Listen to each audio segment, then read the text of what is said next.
Hello, welcome to Big Picture Monday. My name is Cali Black, here with all the context you need to totally rock this week's Come Follow Me readings. This week we are studying what is known as the small books. So Enos, Jarom, Omni, and Words of Mormon, and I'm just going to dive right into it because I have never been concerned about the 15-minute limit on Instagram videos, but I am for this one because there is so much to talk about, and not just so much because there's like a lot going on and I want to tell it all to you. These are all important things that I think if you can understand everything I'm about to tell you and walk you through, you are going to make so many connections as we go forward for the rest of the Book of Mormon, where you're like, oh, I remember when we talked about that group or that guy. Yes, I know what you're talking about. Just those like cool brain tingle moments where you're like, oh, this all makes sense. I want to do that for you, but let's speed through this as much as we can. Now there's 4 books that we're covering this week. Each one of the books is only 1 chapter. So the amount of words you're reading isn't a huge amount, but the content that it covers is massive. In fact, I want to start by just talking about the first 3 books. So Enos, Jarom, and Omni. We're going to cover those completely separately than Words of Mormon because that is completely separate. Okay, so Enos, Jarom, and Omni, these 3 books cover almost 300 years. Yes, really, 300 years. There is so much that happens in these, but we are still following the same pattern in these 3 books. We started with Nephi. Nephi wrote, right, in the plates. He passed it on to his brother, Jacob. That's who we read about for the past couple weeks. Jacob wrote. He passed it on to his son, Enos. We learned that last week.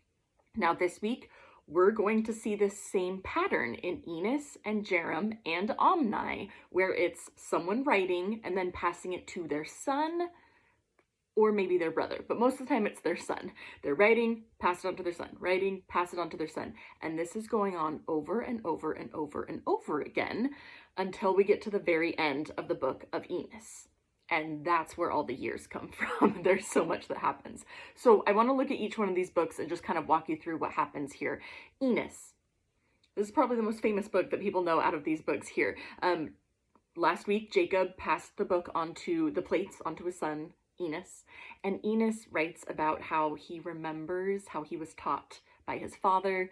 And he goes into the wilderness and he prays for forgiveness. And he prays all day and all night. And he just has this beautiful experience with prayer with the Lord, and he starts to pray for the Lamanites, the welfare of the Lamanites, because they've become this wild and ferocious people, right? He's very concerned about them, and he prays that there will be a record preserved that might someday be able to convert the rest of the Lamanites. He just feels that compassion for them, which I love that he does that.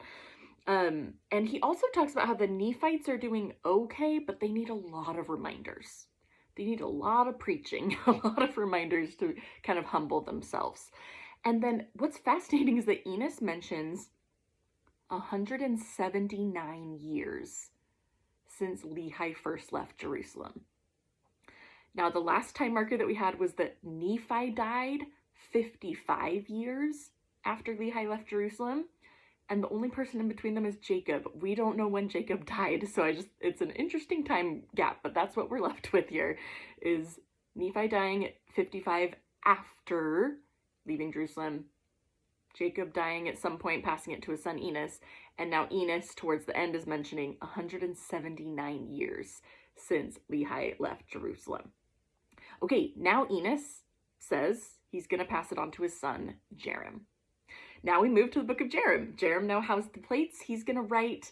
He kind of says the same things about the Nephites. They're doing okay, but they're kind of stiff-necked. They need a lot of reminders. A lot of prophets are being called to just call them to repentance constantly. He also mentions that the Lamanites and the Nephites are starting to spread out all over the land, and there's lots of battles. You can definitely see this transition from like Nephi with his little family members building a society there in the land of Nephi to then like, okay, now we've had like 100, almost 200 years pass by. There's a lot of people living there and lots of little groups, and they're spreading out and they're having disagreements with each other. This is not just a little family thing anymore. This is a big civilization already at this point. He even mentions 238 years have passed since Lehi left Jerusalem. Okay, now we go to the book of Omni. Ready for the book of Omni? I love talking about it. The book of Omni actually could have been split into 5 different smaller books because we go through 5 more iterations of someone writing and passing it on, writing, passing it on. But the first one was named Omni, and for some reason Omni is the one who got the book named after him, even though he actually didn't even write the most out of the book of Omni. Omni is Jarom's son, so Jarom passes it to his son Omni. Omni writes 3 verses. That's it, 3 verses. He admits that he feels like he is wicked, but he says, at least I fought in defense of the Nephites. He seems loyal to his people, the Nephites, and he mentions the year 282 years after Lehi left Jerusalem. He now passes on to his son. Son is named Ammoron. Ammoron writes 5 verses, and he talks about how there was this wicked portion of the Nephites that was destroyed, and he mentions 320 years. Then Ammoron passes it on to his brother, Chemish, and Chemish very famously writes 1 single verse. 1 verse. That's all we get from Chemish. Chemish then passes it on to his son, Abinadom. Abinadom writes 2 verses. He mentions that there's lots of wars going on. And then we also get 320 years mentioned in there, by the way. And then we get to the final 5th narrator, and he's the most important, Amaleki. Amaleki, Amaleki. He writes 19 verses, and what he writes in these 19 verses is so important. This is what I want to draw your attention to. So Amaleki gets these plates, and he writes about the people in the land of Nephi. These Nephites are actually not super righteous anymore, right? We've seen this pattern over the past few generations as they've talked about this. They need a lot of reminders. And so Amaleki mentions that there is this righteous man named Mosiah, and he is told by the Lord to take a group of righteous people and leave the land of Nephi. They're going to leave. They're going to go somewhere else. It's not righteous enough for them. And so this man named Mosiah gets this group of people that are righteous. They follow him, and they wander in the wilderness for a bit, and they eventually come to a place that is called the land of Zarahemla. Zarahemla. And when they get there, there are people living in Zarahemla that are neither Nephites nor Lamanites.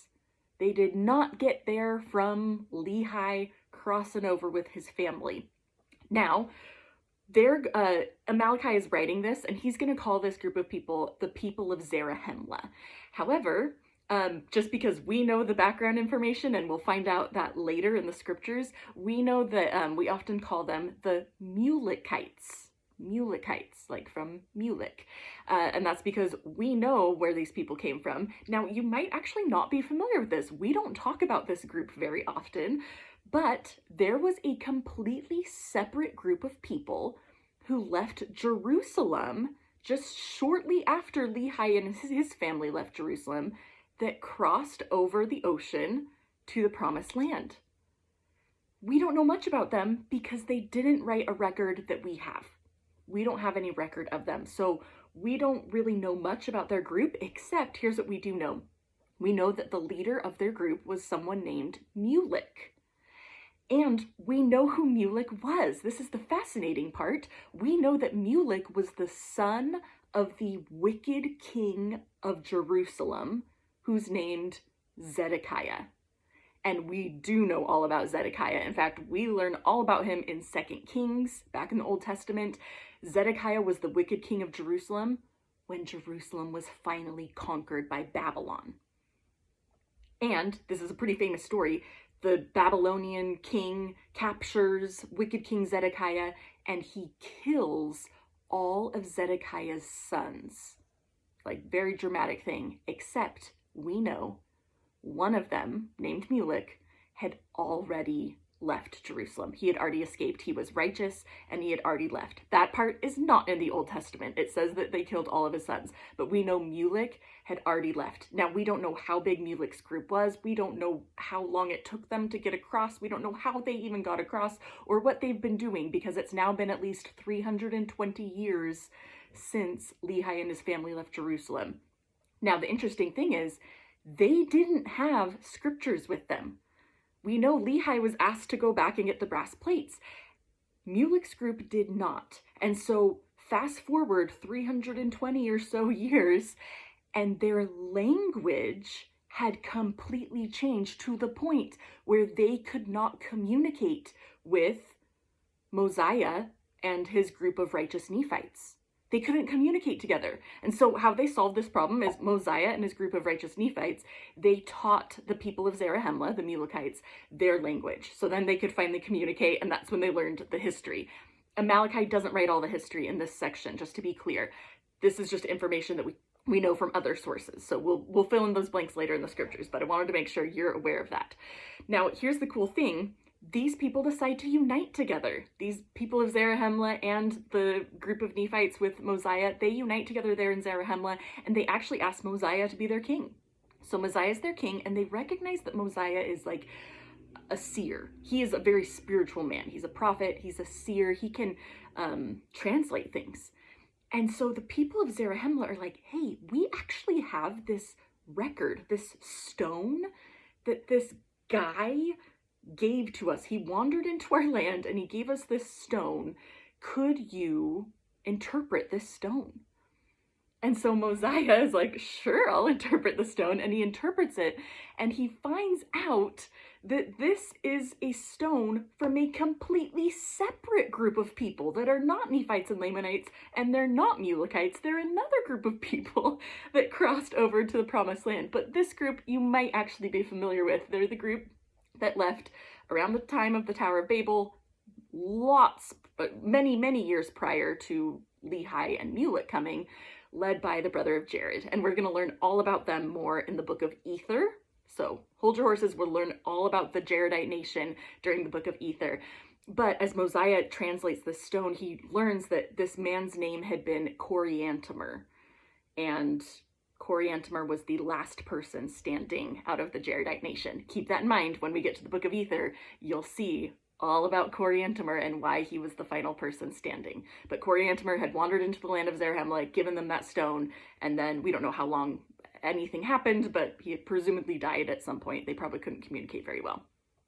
Now, the last important thing that Malachi writes as he's finishing up the book of Omni is he mentions that now that they're all united in Zarahemla, there's a small group of people who want to go back to the land of Nephi.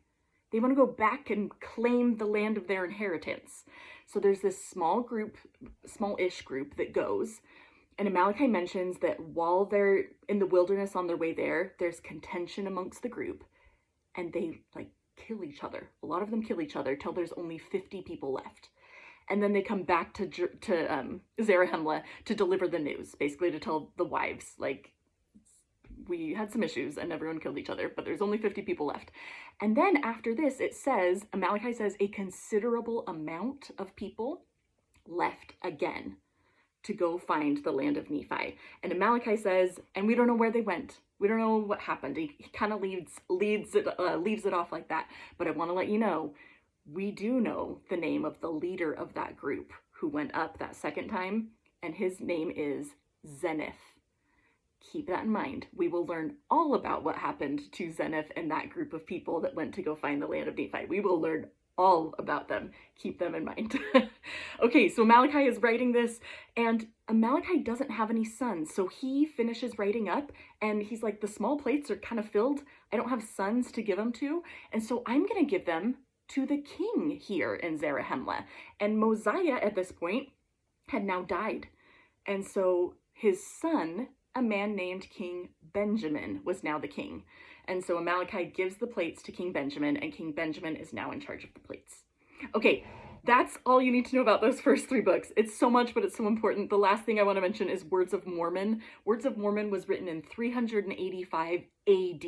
This is after Christ has lived. He's visited the Americas, and it's written by Mormon. Mormon is the one who has compiled the Book of Mormon. He's putting together the first few books. He's now about to abridge, or he may have already abridged the rest of the books, right? When we get to Mosiah, it's not going to be, I went and did this. It's Mosiah went and did this, because Mormon is the one writing it. And so Mormon's just going to write a little bit of commentary before he then has his abridgment of almost the remainder of the books. Okay, I hope that helps you out.